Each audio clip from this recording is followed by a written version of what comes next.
What have you and your firm learned through this crisis, and what changes is this leading to in your firm?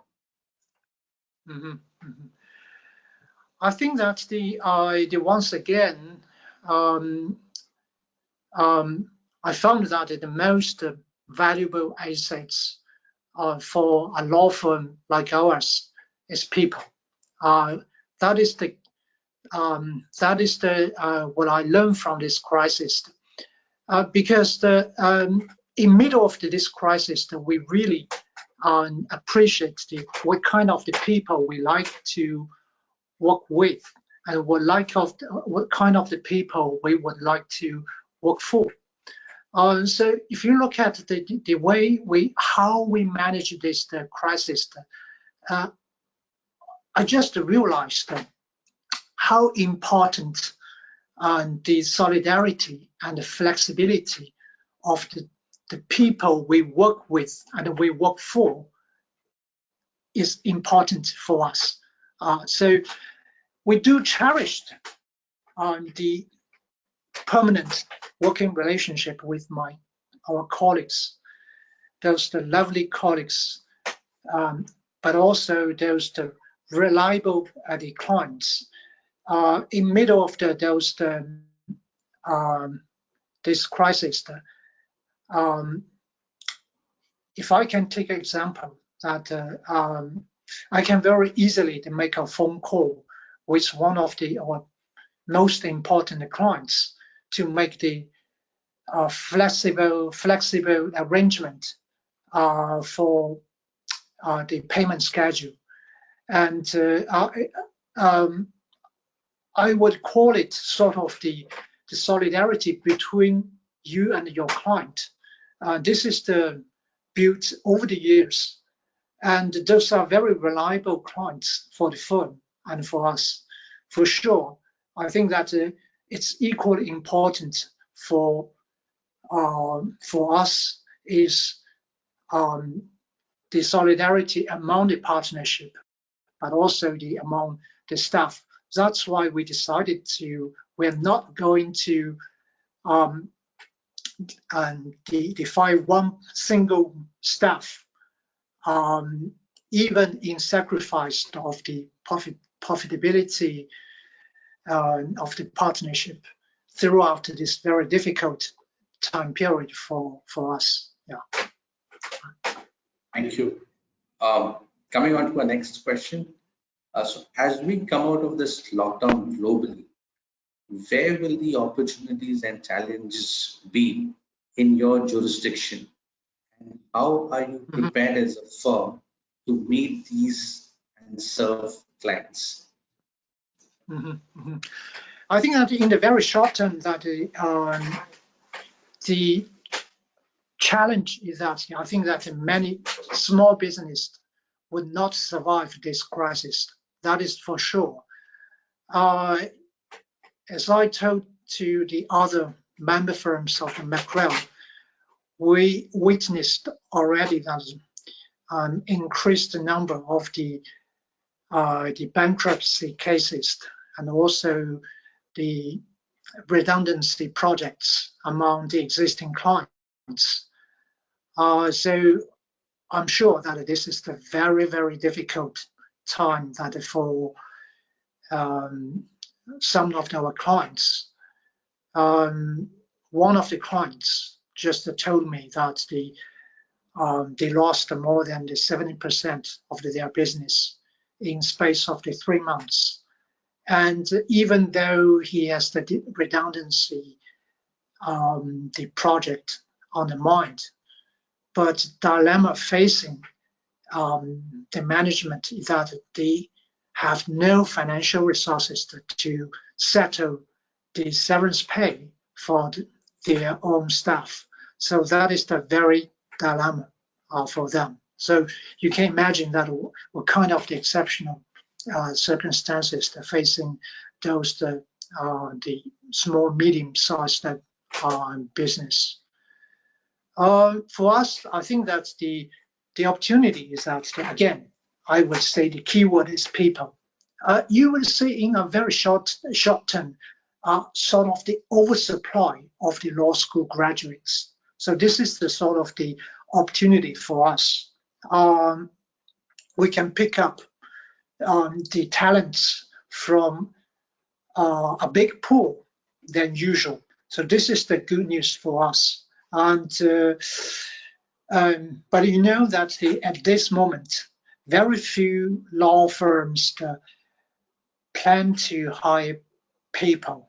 Currently, we made the undertaking that we are not going to fire anybody in our team, but we don't have the plan to hire any law school graduate in sight. But probably that for next year, I think that we will see a surge of the business. So by then, that we are going to launch the new wave of the hires. Yeah. Thank you. So coming on to our next question, what is the USP of your firm, unique selling point of your firm? Has this changed since the COVID crisis? I would say that what is the I will say that your question is that what is the, for instance, the competing edge for us, right? And what is the something unique for the firm, right? Yes, is that that's correct. okay? All right, all right. I think that as the firm in a city like Shanghai, that which is the we see that a lot of the international business doing business, the corporation doing business here. So we position ourselves as a middle-sized business firm, try to branch the local business community and those the international the corporations. So undoubtedly, we have to very successfully play this role in the past. But after this crisis, what I can predict is that there will be, in short term, I'm quite sure that there will be a reduced size of the international community living here in city, and there will be less, there will be slower pace of the what we call globalization. So this is not really a good news for a firm, for us. But again, that I think that this will more or less affect our negatively our business. But on the middle term and long term, we still stay quite optimistic about the growth of a firm like ours. Yeah. Thank you. I think what you answered is something which is also an answer to the next question. And I'll we come on to now we come on to a last question. The question is, how do you think international business will change, and what are you looking for from Mackerel International family going forward? Mm-hmm.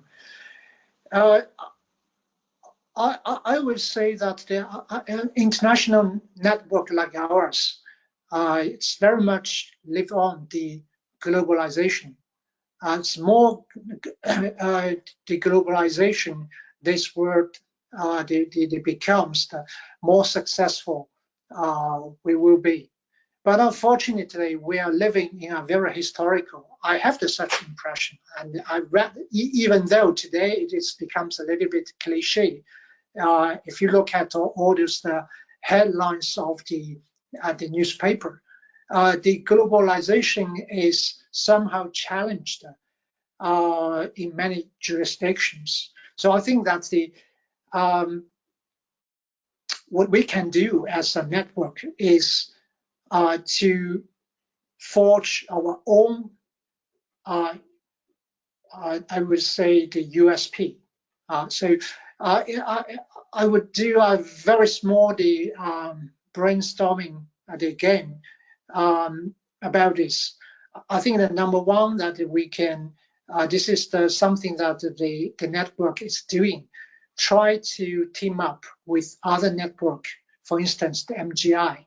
So try to have the reach the sort of the rapprochement with the network such as the MGI. I found that this is the very unique the competing edge, the all other the networks.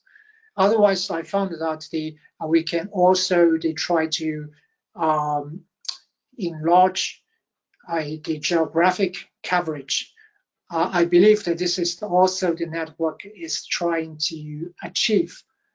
So in on long run, I'm still very confident on the success of this network. Yeah.